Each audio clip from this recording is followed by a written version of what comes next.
Magia. O sucesso nesta fase do Syllabus depende de algum grau de maestria nos transes mágicos e na metamorfose. Esta instrução de magia inclui 3 técnicas: o ritual, o sigilo e o sonho. Em acréscimo, o magista deve familiarizar-se, pelo menos, com o sistema de adivinhação.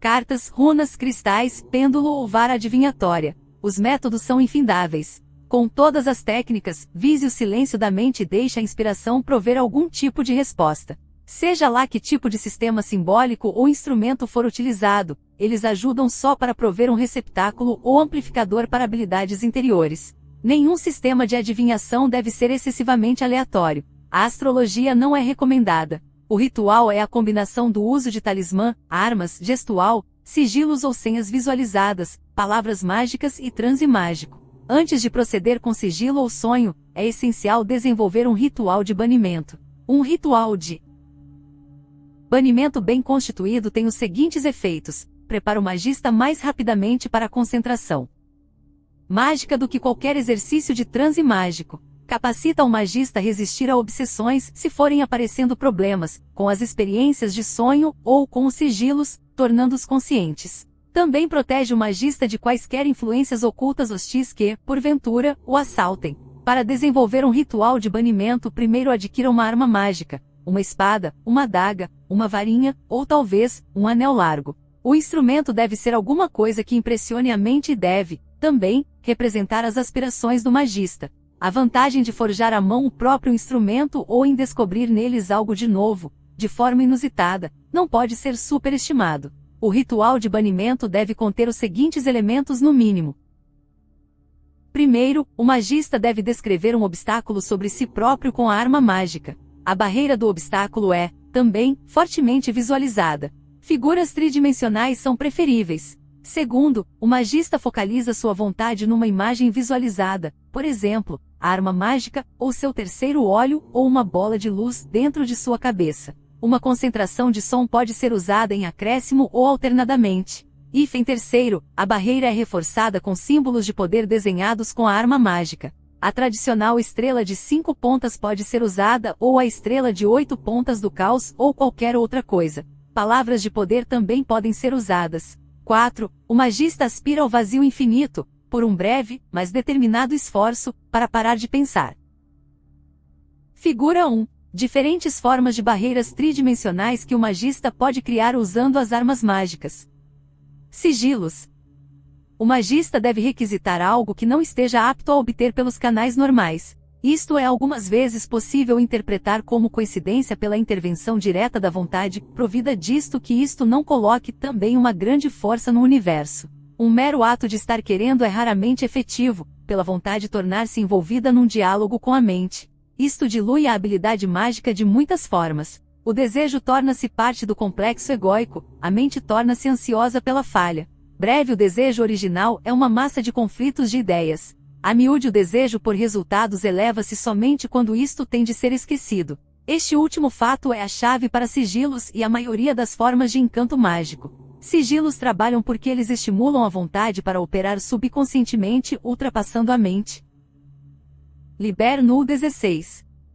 Há método com a palavra. Eu quero obter o Necronomicon, eu quero obter o Necromicon. Elimina-se letras repetidas, eucrobitecmi, letras arranjadas novamente para fazer um sigilo pictorial. B. Método pictorial, para dominar um adversário. C. Método de falar um encantamento. Figura 2. Criando um sigilo pela método com a palavra. B. Método pictórico. E C. Método mântrico. Existem 3 partes na operação de um sigilo. O sigilo é construído, o sigilo é pedido à mente, e o sigilo é carregado. Ao estar construindo um sigilo, o propósito é para produzir um grifo do desejo, estilizado então não para imediatamente sugestionar o desejo. Nisto não é necessário utilizar um sistema muito complexo de Liber Null 17. Símbolos. A figura 2 mostra como o sigilo deve ser construído das palavras, das imagens e dos sons. O problema temático deste encanto é arbitrário e não recomendado. Para perder o sigilo com sucesso, tanto a forma do sigilo como do desejo associado devem ser banidos da consciência desperta normal. O magista deve lutar contra qualquer manifestação de qualquer uma por uma reviravolta forçada de sua atenção para outros tópicos. Algumas vezes o sigilo pode ser queimado, enterrado ou lançado ao oceano. É possível perder uma palavra de encanto pela constante repetição, como isto eventualmente esvazia a mente do desejo associado. O sigilo é carregado em momentos em que a mente tem atingido a quietude e tranquilidade pelo transe mágico, ou quando alta emotividade paralisa seu funcionamento normal. Nestes tempos o sigilo está concentrado sobre qualquer tipo de imagem mental, ou mantra, ou como uma forma desenhada. Algumas vezes quando o sigilo pode ser carregado como descrito, durante o transe mágico, no momento do orgasmo ou grande júbilo, em momentos de grande medo, raiva ou embaraço, ou momentos de intensa frustração ou desapontamento eleva-se. Alternativamente, quando outro forte desejo eleva-se, este desejo é sacrificado, esquecido, e o sigilo é concentrado no seu lugar. Após estar mantendo o sigilo na mente o mais prolongadamente possível, é sábio banir isso pela evocação de gargalhadas. Uma gravação deve ser mantida de todas as operações com sigilos, mas não de forma a causar a deliberação consciente sobre o desencorajamento. Sonhando. O estado de sonho provoca um ingresso consciente nos campos divinatórios, entidades e exteriorizações ou experiências, fora do corpo. Todos humanos sonham todas as noites, mas poucos podem regularmente relembrar destas experiências, até mesmo alguns minutos após acordar. Experiências com sonhos são incongruentes que o cérebro aprende a se prevenir da interferência com a consciência apta. O magista esforça-se a aprender a ganhar total acesso ao plano dos sonhos e assumir controle sobre ele. O esforço para fazer isso invariavelmente envolve o magista numa mortal e bizarra batalha com seu próprio senso psíquico, o qual irá usar quase qualquer tática para possibilitar acesso a estas experiências. O único método de prosperidade total no acesso ao plano dos sonhos é manter um livro e instrumentos para escrita próximos do local onde dorme de costume. Neste livro anote os detalhes de todos os sonhos tão logo possível ao acordar.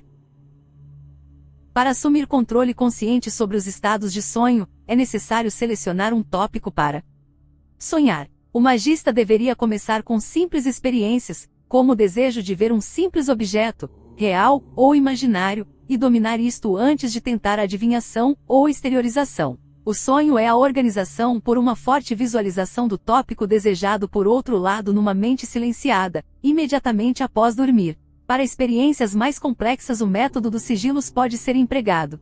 É melhor manter o livro de anotação do sonho separado dos registros mágicos por ele ter a tendência de tornar-se volumoso. Entretanto, qualquer sucesso significativo deve ser transferido para o diário mágico.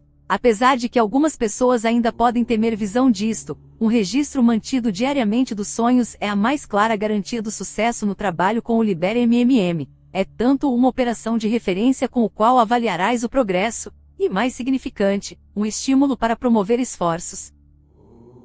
Liber no 18. O iniciado Silabuses. Terceiro IoT. Liber Lux, Liber Nox.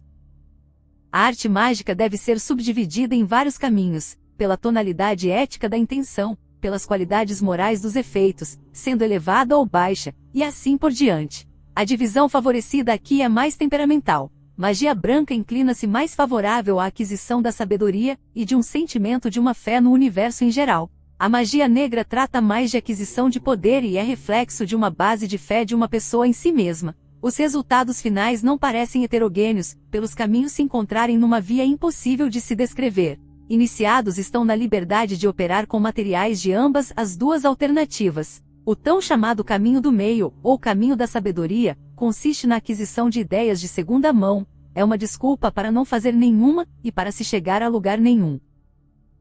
Liber no 19. Liber Lux. Sendo iniciado na terceira silabus da ordem mágica de Thanateros na magia branca, o tópico é dividido de acordo com o esquema mostrado na figura 3, e nós discutimos os aspectos teóricos do Chaos, Kia, dualidade, Aether e mente. Dualidade descreve uma condição humana usual. Felicidade existe somente pela miséria, dor pelo conforto, bem pelo mal, yang pelo yin, preto pelo branco, nascimento pela morte e existência pela não existência. Todos os fenômenos devem ser unidos, assim como a percepção é somente equipada para perceber diferenças. A mente pensante tem a propriedade de dividir tudo o que encontra em dois, assim como isto é uma coisa dualista por si mesma. Ainda há uma parte do homem a qual é de uma natureza singular apesar da morte ser incapaz de perceber isto como tal. O homem considera a si mesmo como o centro da vontade e um centro de percepção. Vontade e percepção não estão separadas, mas somente parecem estar separadas a mente. A unidade a qual é aparente a mente para mostrar a função gêmea da vontade e percepção é chamada Kiya pelos magistas. Algumas vezes é chamada de espírito ou alma ou força vital ao invés. Kiya não pode ser experimentada diretamente porque é a base da consciência ou a experiência, e isto não tem qualidades fixas às quais a mente pode se trancar em.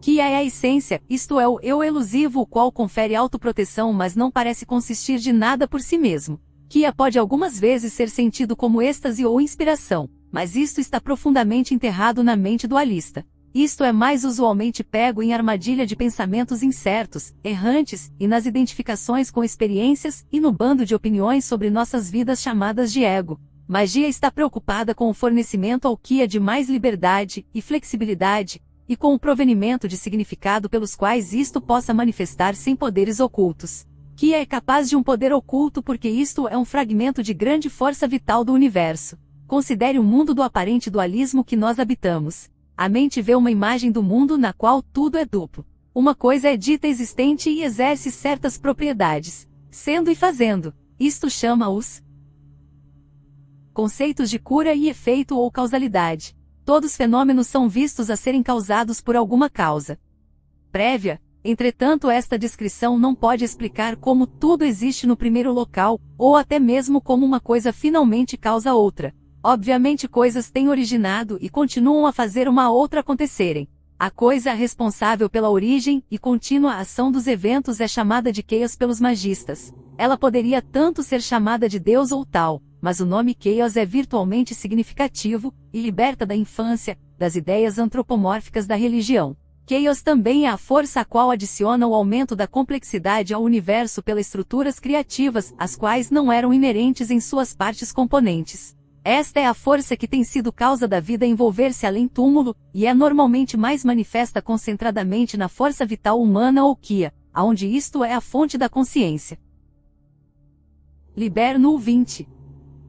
Kiya nada mais é senão um pequeno fragmento da grande força vital do universo, a qual contém os impulsos gêmeos a emergir a si mesma na dualidade e escapar da dualidade. Isto irá continuamente reencarnar até que o primeiro impulso seja exausto. O segundo impulso é a raiz da busca mística, a união do espírito liberado com o grande espírito. Pela amplitude que a Kiya pode tornar-se uno com o Chaos, aí ela pode estender sua vontade e percepção no universo da magia concluído.